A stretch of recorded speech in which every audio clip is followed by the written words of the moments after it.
మంత్రులకు సీఎం చంద్రబాబు పలు కీలక సూచనలు చేశారు. పరిశ్రమలకు భూ కేటాయింపులు, రెవెన్యూ సమస్యల పరిష్కారంపై ఇన్ఛార్జి మంత్రులు సమీక్ష చేయకపోవడం సరికాదన్నారు. క్షేత్రస్థాయిలో సమస్యలపై మంత్రులు దృష్టి పెట్టాలని సూచించారు. అలాగే మంత్రుల పనితీరుపై తానే స్వయంగా సమీక్షించే పరిస్థితి రాకూడదని ఆదేశాలిచ్చారు. ఏడాదిలోగా రాష్ట్ర వ్యాప్తంగా ఉన్న రెవెన్యూ సమస్యల పరిష్కారం కావాల్సిందే అని, అందుకు మంత్రులు, స్థానిక ఎమ్మెల్యేలు దృష్టి పెట్టాలని సీఎం చంద్రబాబు ఆదేశించారు.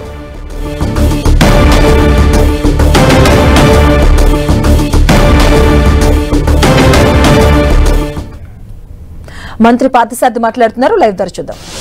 మంజూరు చేసిన ఉత్తర్వులను ఆమోదించే ప్రతిపాదనకు రాష్ట్ర మంత్రి మండలి ఆమోదం తెలిపింది. అంటే కేంద్ర ప్రభుత్వం వారిచ్చే డిఏ వాటిని సవరించిన మీదట ఈ నిర్ణయం రాష్ట్ర ప్రభుత్వం కూడా తీసుకోవాల్సి వచ్చింది. గిరిజన ప్రాంతాల్లో నాణ్యమైన విద్యను అందించే ఆసక్తితో స్కూల్ అసిస్టెంట్ల కేడర్కు గిరిజన సంక్షేమ ఆశ్రమ పాఠశాలలో పనిచేస్తున్న భాషా పండితులు తెలుగు 227 మంది, హిందీ 91 మంది మరియు శారీరక విద్యా ఉపాధ్యాయులు 99 మంది, మొత్తం 417 పోస్టులు అప్గ్రేడేషన్ చేసే ప్రతిపాదనకు రాష్ట్ర మంత్రి మండలి ఆమోదం తెలిపింది. ఈ టీచర్సే ఎస్జిటీలు అనుకుంటున్న వారు, వీళ్ళే 10th క్లాస్ వరకు కూడా బోధన చేస్తూ ఉన్నారు. సో స్కూల్ ఎడ్యుకేషన్ డిపార్ట్మెంట్లో, అదేవిధంగా మున్సిపల్ అడ్మినిస్ట్రేషన్లో ఉన్న స్కూల్స్లో కూడా ఇదే విధమైన నిర్ణయాలు తీసుకున్న ధర్మిలా దాన్ని అనుసరించి ఈ గిరిజన పాఠశాలలో కూడా మెరుగైన విద్య ఈ ట్రైబల్ స్టూడెంట్స్కి అందించాలనే ఉద్దేశంతో వీరిని 471 పోస్టులు అప్గ్రేడ్ చేయబడిందని చెప్పేసి అప్గ్రేడ్ చేసే ప్రతిపాదనకు ఆమోదం తెలపడం జరిగింది. 25/11/2025 జారీ చేసిన జీవోఎంఎస్ నెంబర్ 30 సోషల్ వెల్ఫేర్ శాఖలో సాంఘిక సంక్షేమ శాఖ పరిపాలనా నియంత్రణలో ఆంధ్రప్రదేశ్ రాష్ట్ర సామాజిక సంక్షేమ బోర్డు పునర్వ్యవస్థీకరణ చేసిన ఉత్తర్వులను ఆమోదించే ప్రతిపాదనకు రాష్ట్ర మంత్రి మండలి ఆమోదం తెలిపింది. దీంట్లో ఈ సామాజిక సేవలో ఎక్స్పీరియన్స్ ఉన్న వ్యక్తిని, అనుభవం ఉన్న వ్యక్తిని చైర్మన్ గాను, వారితో పాటు 9 మెంబర్ని కమిషన్ ఏర్పాటు చేస్తారు. వారికి ఒక జూనియర్ అసిస్టెంటు, అదేవిధంగా ఒక డిఈఓ, ఒక అటెండర్ని సిబ్బందిని కూడా కేటాయించడం జరుగుతుంది. నాకు తెలిసి 29.5 లక్షలు ఇంత సంవత్సరానికి ఖర్చు అవుతుంది అనుకుంటా. దీనికి భారత ప్రభుత్వ హోం వ్యవహారాల మంత్రిత్వ శాఖ రూపొందించిన మోడల్ ప్రెజెన్స్ యాక్ట్ 2023ను అనుసరించి the Andhra Pradesh presence and correctional services act 2025 draft బిల్లుకు ఆమోదం కోరే ప్రతిపాదనకు రాష్ట్ర మంత్రి మండలి ఆమోదం తెలిపింది. ఈ కొత్త చట్టం ద్వారా the prisons act 1894, the prisoners act 1900 మరియు the transfer of prisoners act 1950లను రద్దు చేస్తూ రాష్ట్ర శాసనసభలో బిల్లు ప్రవేశపెట్టున్నారు.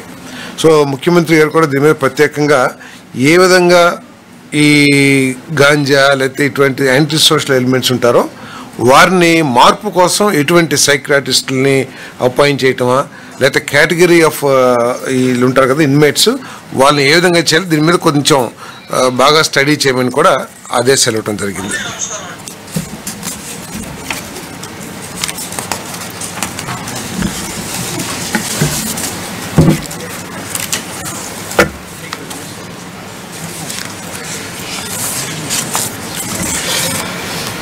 మీ అందరికీ తెలిసిందే, ఈ ప్రభుత్వం దాదాపు 25 పాలసీస్ని తీసుకుని ఆమోదించి ఆ పాలసీస్ ఆధారంగా ఈ రాష్ట్రంలో ఏ విధంగా పెట్టుబడులు వెలువ వస్తుంది, ఏ విధంగా రాష్ట్ర అభివృద్ధికి, రాష్ట్రంలో యువతకి ఉద్యోగ అవకాశాలు కల్పించడానికి ఏ విధంగా హోప్ క్రియేట్ కాబడుతుంది మనం కూడా చూసాం. మరి దేశంలో ఎక్కడా కూడా క్వాంటమ్ గురించి ఇంకా పూర్తిగా తెలియదు అనుకుంటాను. నాకు తెలిసి ఇతర రాష్ట్రాల్లో, చాలా రాష్ట్రాల్లో ఏ ప్రభుత్వం కూడా క్వాంటమ్ పాలసీ తీసుకురావటం కానీ, అసలు క్వాంటమ్ అల్గారిథమ్స్ గురించి కానివ్వండి, ఇంకా అవగాహన కల్పించుకోలేదని కూడా నేను భావిస్తూ ఉన్నాను. నేను 1,00,000 కోట్లతో క్వాంటమ్ మిషన్ ఫండ్ కేంద్ర ప్రభుత్వం ఏర్పాటు చేసినా కూడా ఈ రోజు వరకు ఏ రాష్ట్ర ప్రభుత్వం కూడా ఆ ఫండ్ నుంచి నిధులు తీసుకుని క్వాంటమ్ టెక్నాలజీని డెవలప్ చేయడానికి చర్యలు తీసుకున్నట్లయితే నాకు సమాచారం లేదు. కానీ నారా చంద్రబాబు నాయుడు గారి నాయకత్వంలో ఎంతో విజనరీ, ఒకప్పుడు దేశంలో అదేవిధంగా ఉమ్మడి ఆంధ్రప్రదేశ్లో ఐటీ విప్లవం తీసుకొచ్చిన నారా చంద్రబాబు నాయుడు గారు ఇప్పుడు క్వాంటమ్ విప్లవం తీసుకురావడానికి క్వాంటమ్ పాలసీని ఒకటి ఆమోదించిన విషయం మీ అందరికీ తెలిసిందే. క్వాంటమ్ గురించి ఆలోచన కూడా చేయని రాష్ట్ర ప్రభుత్వాలు ఉన్న తరుణంలో మన రాష్ట్రంలోకి దాదాపు 1421 కోట్ల పెట్టుబడులు స్టార్టప్స్ కానివ్వండి, వీళ్ళందరూ కూడా ప్రపోజల్స్ రావడం జరిగింది. ఇక్కడ ఈ రాష్ట్రంలో ఈ 1421 కోట్లు పెట్టి 3057 మందికి ఈ క్వాంటమ్ టెక్నాలజీలో లేదా క్వాంటమ్ అప్లికేషన్స్లో మరి వివిధ స్టార్టప్ కంపెనీస్ని తీసుకురావడం జరుగుతూ ఉంది.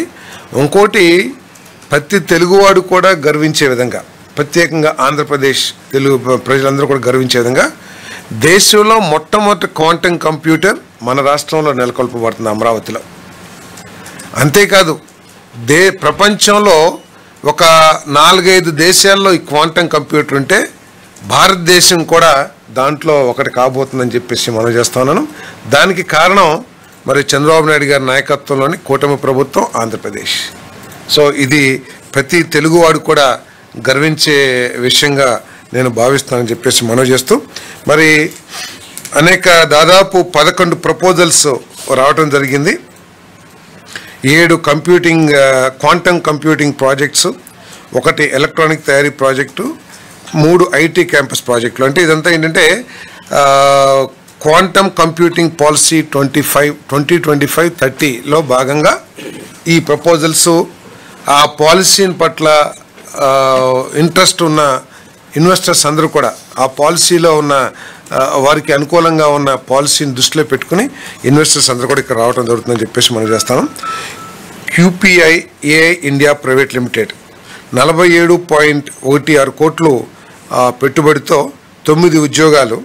అంటే దీంట్లో ఎక్స్పర్ట్స్ని, కంప్యూటర్ని ఆపరేట్ చేయగలిగిన వాళ్ళు మాత్రమే ఉంటారు. అమరావతి క్వాంటమ్ వ్యాలీలో, అంటే మన అమరావతి క్యాపిటల్లో ప్రారంభించబోతా ఉన్నారు. ఈ సంస్థ చాలా సంస్థలు జూన్ 2026 కల్లా ప్రారంభించడానికి వాళ్ళు ప్రపోజల్స్ ఇవ్వడం జరిగింది. వీరు క్వాంటమ్ కంప్యూటర్ని తయారు చేయడానికి 8 క్యూబిట్ క్వాంటమ్ కంప్యూటర్ని తయారు చేయడానికి వీరి యాక్టివిటీ. అదేవిధంగా విద్యార్థులకు క్వాంటమ్ విద్య, యూజీ, పీజీ, PhD కోర్సులు. మరి వీరికి క్లయింట్స్ కూడా ఆల్రెడీ ఫిక్స్ అయినట్టున్నారు. మెర్సిడీస్, L&T వారితో కూడా వీరు అగ్రిమెంట్ ఉన్నట్లుంది వీరి సర్వీసెస్ని తీసుకోవటానికి. మరి దీనికి ప్రభుత్వం ఇచ్చే ప్రోత్సాహకాలు మొత్తం 14.13 కోట్ల ప్రోత్సాహకాలు ఇవ్వబడతాయి. ఇవన్నీ కూడా ఏదైతే పాలసీ ఆమోదించబడిందో ఆ పాలసీలకు అనుగుణంగానే ఈ ఇన్సెంటివ్స్ అన్నీ కూడా జరుగుతాయని చెప్పేసి, అంటే ఆఫీస్ అద్దె కానివ్వండి, మన క్వాంటమ్ కంప్యూటర్ కొనటానికి, ఎందుకంటే చాలా కాస్ట్లీది కాబట్టి దానికి సపోర్ట్ కానివ్వండి, మరి దిగుమతి సుంకం, ఎందుకంటే దేశంలో ఎక్కడా లేదు. ఈవెన్ దానికి కావాల్సిన పార్ట్స్ కూడా ఇండియాలో ఇప్పటి వరకు కూడా ఎక్కడ తయారు కావట్లేదు. సో ఫారిన్ నుంచి ఇంపోర్ట్ చేసుకోవాలి కాబట్టి ఆ ఇంపోర్ట్ డ్యూటీని మనం రీయింబర్స్ చేయటానికి, అదేవిధంగా మరి విద్యుత్ సబ్సిడీ, ఇవన్నీ కలిపి 14.13 కోట్లు ప్రోత్సాహకాలు అందిస్తాం జరుగుతుంది. విద్యార్థులకు ఉచిత క్వాంటమ్ శిక్షణ.